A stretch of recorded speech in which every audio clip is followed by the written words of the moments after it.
All right, The broadcast is now starting. All attendees are in listen-only mode. good morning, everyone. Good morning, everyone. My name is Ishwar Iyer. I'm one of the lead forecasters here at the Weather Service in Wakefield, and we'll go ahead and get started with the briefing. This is the latest 11 a.m. advisory for Aaron. Aaron's a very dangerous Category 4 hurricane east of the Bahamas, and is expected to turn to the northwest, north, and eventually northeast over the course of the week. And with it, it will bring a variety of threats to the area, mainly, uh, dangerous marine conditions, widespread minor to moderate coastal flooding, and also some gusty winds near the coast. But before Aaron gets near the area, later today, we are expecting, scattered to numerous showers and storms, and localized flooding is certainly possible because some areas are going to probably see a quick 2 to 3 inches of rain locally, and that's mainly between 2 p.m. and late this evening. And although the marginal threat area covers up through the eastern shore, the greatest threat's going to be across southeast Virginia and northeast North Carolina later today, and certainly a quick 2 to 3 inches um, of rain could result in a few instances of flash flooding. So we'll look at that later today. And there is a threat tomorrow as well, but it's not as high as today, but certainly, showers and storms, especially, east of 95 today and tomorrow, mainly during the afternoon and evening, but can't rule it out even tomorrow morning. So just the key points, uh, just don't focus on the exact track for Aaron. I mean, the impacts are going to be felt well outside the center of the cone. Um, and again, dangerous marine conditions, a high rip current risk. And also, there's increasing confidence of dune and beach erosion Wednesday into Thursday as well. And near the coast and over the marine area, we do have increasing confidence that we'll see some wind gusts of 34 knots or greater, and that corresponds to 40 miles an hour or greater. Um, so again, here are the main points, and we'll dive into details here in a little bit. Um, again, Aaron is forecast to track to the northwest and turn north and northeast with tropical storm force wind gust extending well to the northwest of the cone. So just because our area is outside the cone um, doesn't mean we won't see impacts. We certainly will. I mean, large waves of 10 to 15 feet, moderate tidal flooding, and beach erosion by the middle of the latter part of the week are expected. Um, so here's the probability of tropical storm force wind gusts, and I'm going to actually switch. Hopefully, yeah, you can see here. This is the same graphic, just showing the probability of tropical storm force wind gusts. And this is Wednesday evening. You could potentially see it all the way down here. And here's your time. And then the probabilities increase as we head into Wednesday night. You can see, 30%, up to 30% in Virginia Beach.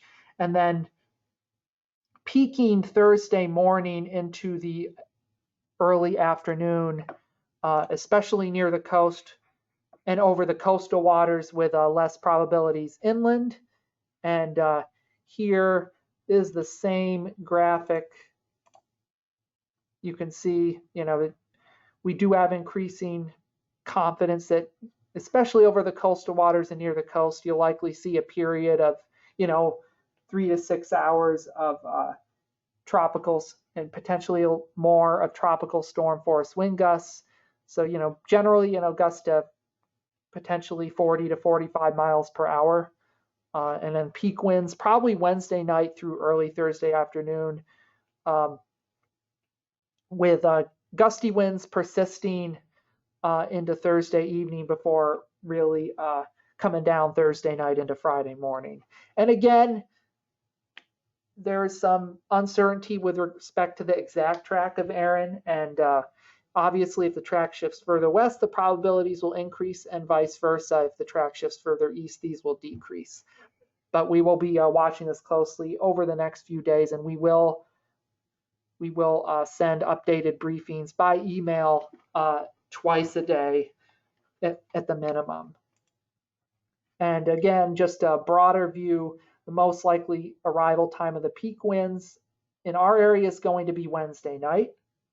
And obviously that wind probabilities could change based on the track of Erin. So just a broader overview of the rain chances today and tomorrow.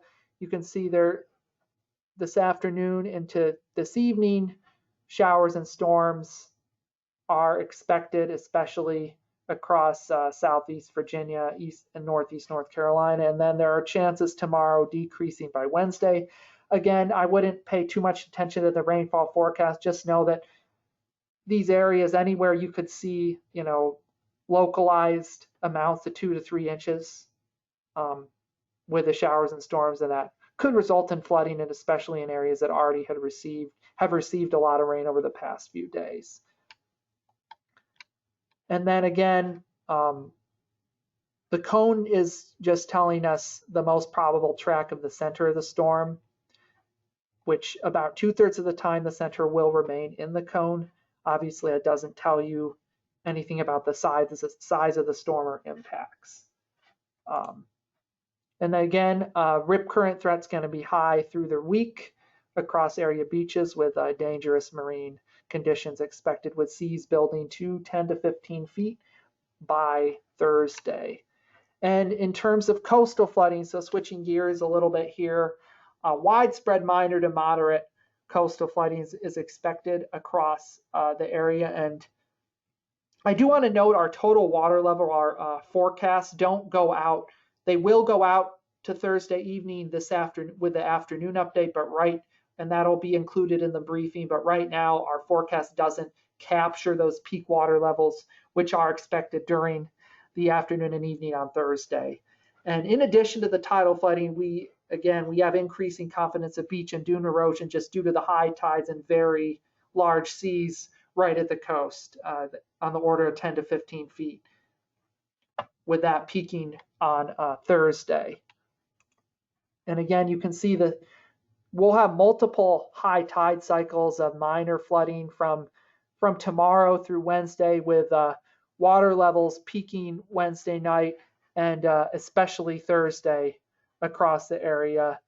And again, this doesn't capture the peak water levels, so use this with cautions, but we're expecting probably you'll have some locations peaking in the moderate flood threshold with some in minors. But nevertheless, with large waves combined with elevated tides, that will result in significant impacts. And going into the marine, the purple represents seas forecast above 12 feet, again, which is quite significant, and that's why we have that threat for dune and beach erosion, with the threat peaking Wednesday night into Thursday before things slowly taper off Friday. And in terms of peak gusts, we'll have an updated graphic this afternoon. We're probably it looks like, just based on the latest trends, we'll probably raise the forecast a little bit here, as we have increasing confidence of 35 to 40 knot gusts over the waters. And again, the peak winds Wednesday evening into Thursday. And this is just showing that peak. Oops. Oh, is we hadn't, sustained 25 to 30 knots with gusts to 35 to 40 knots, mainly, Wednesday night, early Thursday, and through the day on Thursday, with winds starting northeast and then becoming north during the day. And again, dangerous seas are expected.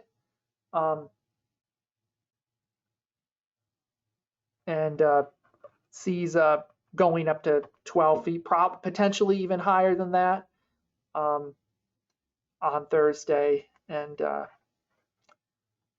again, just resulting in a significant marine threat. And for our marine partners out there, we'll be contending with both wind waves and swell from the Hurricane Erin through the week. So again, that's just going to result in increasingly rough marine conditions with the swell and wind wave in different directions, and with the worst conditions expected on from Wednesday night through the day on Thursday. And with that, I will be more than happy to answer any specific questions. I'm going to